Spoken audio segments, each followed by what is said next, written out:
Yes, I welcome you aboard on this episode of Panel's podcast. Uh, Allow me to greet you good morning, good afternoon, good evening, wherever you're watching us from, in every direction of the world you are in. Today we are discussing, in today's episode of Panel's podcast, we are discussing this African football. Yeah, like yesterday, 26th of April, 2026, we saw a lot of derbies in African football. We shall talk at the Mashemeji derby in Kenya. It was played between AFC Leopard and Gor Mahia. It ended 1-0 in favor of AFC or in favor of Gor Mahia. And we talk about the Sheger derby in Ethiopia that is played against St. George and the Ethiopian Coffee. The, also, they ended in favor of St. George, 1-0 in favor of St. George. And we shall talk about the Soweto derby, biggest derby in the world. Yeah, that's the Soweto derby between the Orlando Pirates and the Kaizer Chiefs. Let's start it from the 99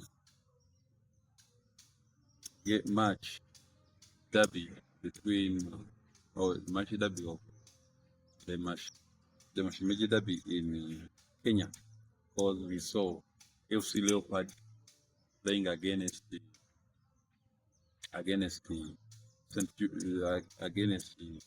Gor Mahia yesterday in Nairobi at the Nyao Stadium. Yeah, this game was a combination of talent, because both teams are doing very well in Kenya Premier League, and we saw the turn up of Nyao Stadium filled. The stadium was fully filled. Approximately 30,000 spectators filled the stadium, supporting both teams, Gor Mahia and the FC Leopard. And in the 83rd minute, Alpha Onyango, the captain of Gor Mahia, scored the only goal that separated the two teams. The same thing that happened in the Sheger derby in Ethiopia between St. George and the Ethiopian Coffee team. Most of us know that the Ethiopian Coffee, so now it's saying that Bona Ethiopia is called winner, all but meaning Ethiopian Coffee. Yeah, we ended in favor of St. George 1-0. The stadium was full to over almost 40,000 spectators. Vibrant support, music, singing, jubilating, and the biggest match in the world, the biggest derby in the world football history, the game between meaning the Soweto derby, the game it is played between Orlando Pirates and the Kaizer Chiefs. It ended 1-1 in favor of both teams. The Orlando Pirates goal was scored by Sebelele. Sebelebele. Sebelebele. That guy is called Sebelebele in the 74th minute, and which that cancelled the early lead of the Kaizer Chiefs. Goal that was scored in the 61st minute by Polemondi. Polemondi scored a wonderful goal. But in this game, we saw people blaming the referee of cancelling the Orlando Pirates goal early, the first half. A lot happened. We saw chaos, players wanting to fight. We saw a lot of support. Supporters came with banners. I saw a support of Kaizer Chiefs with a banner saying, "Even God supports Kaizer Chiefs." Even God supports Kaizer Chiefs. A must win, a must win for Orlando Pirates. Whether come May, 3 points ours. A lot. We have seen Africa embracing football, because we saw this happen in South American football, in South America, and in American football. But we are seeing Africa embraced their own football, their own talent. Because when you look at the Orlando Pirates and the other Chiefs, they almost 95% of their players are South African. What does it mean? People who are supporting this team, the South Africans, they're supporting their own players. But if the stadium can be filled up to almost 90,000, but previous you there you see that the Africans embracing, and when you look around the Ale this year in February 20, end of February, we saw the same derby, the Soweto derby, breaking a world record as the most watched derby in the whole world football history. As the derby watched, the FNB stadium was filled with 100,000, 101,000, 101,000, 101,000 spectators. That's the world record set. Yesterday we expected again the same derby to have a number higher than that, but instead it was less by almost 10,000 spectators. So what does this mean?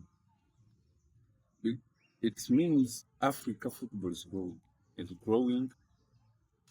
The culture, people have embraced culture of football. You see the traditional dances in the stands. Like this, Africa football is going in a good direction. Now it is only a few things to change. The expectation, the obsession of the games, because we saw a clear goal being cancelled, which everybody was speaking about. Almost every pundit in the world who speaks football analysts were saying no, that was a clear goal, but it was cancelled over offside. It was not there. It couldn't be explained, but we need serious VR in this game. We need serious VAR in these games because Africa, we are taking the best direction. And coming back in the next games, because today we are seeing Promise playing a lot. Casablanca, Raja Casablanca is playing on Thursday, on Tuesday, on Thursday. It's very weak. And another derby, one of the biggest derbies in African football, Young, and Simba, Tanzania. The game is being played on Sunday. When you look at these derbies, you can see that football has life in Africa. Oh, don't forget in the Kampala derby between KCC and Vipers, football is growing in Africa.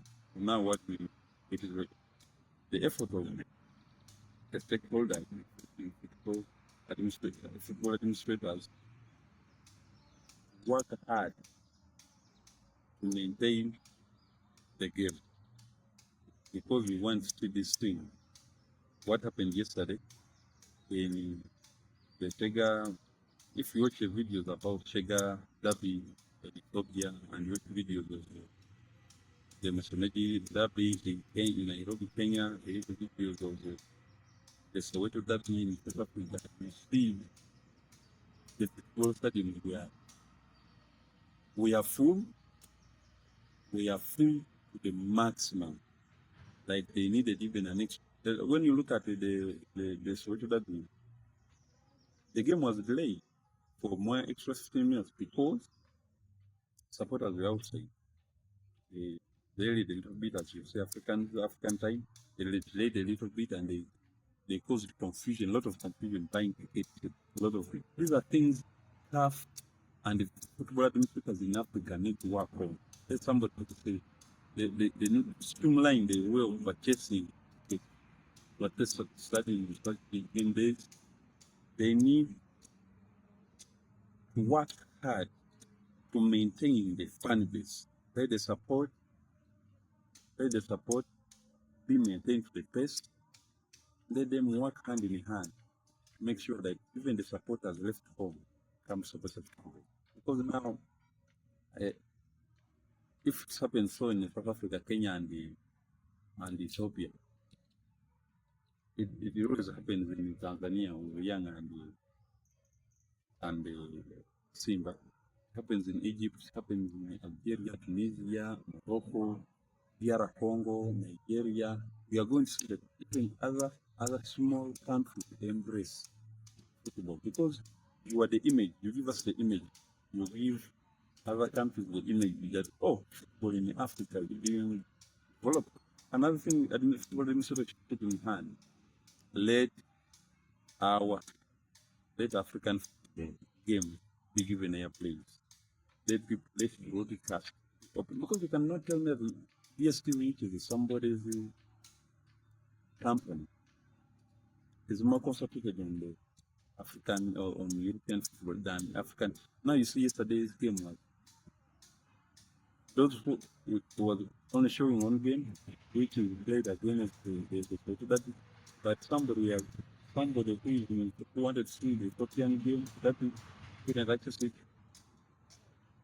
Like the Kenyan derby, it was very hard for somebody who's outside Kenya to watch the game. Why? Because these digital channels have made it hard. Like people have embraced DSTV more than other digital channels, digital streaming channels. Now what should we do? Let let let these teams be given a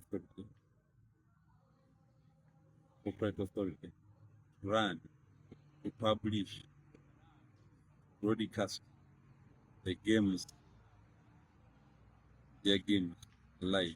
Because it's very hard to access. Somebody can stake them and watch the game. But when you restrict, there is because of the community, it's going to be hard. So it is our humble appeal as football lovers in Africa. We want to see football in Africa grow. Right now, where we are going, infrastructure is doing very well. In 10 years' time, almost every team, every country in Africa is going to have not less than 3 stadiums, standardized stadium of standards. Because we see the president, the current president, was what hard make sure African football is the best participant in the world. If you correct the situation, if you maintain the good ways of maintaining the fan base and the infrastructure, we are looking the best direction. Thanks for being with us on today's episode of Cannabis Podcast. We'll link up again on our sports talk shows if things the next weekend. We are going to subscribe to our YouTube channel, Cannabis Podcast. Share the word, let others watch, and we appreciate the best of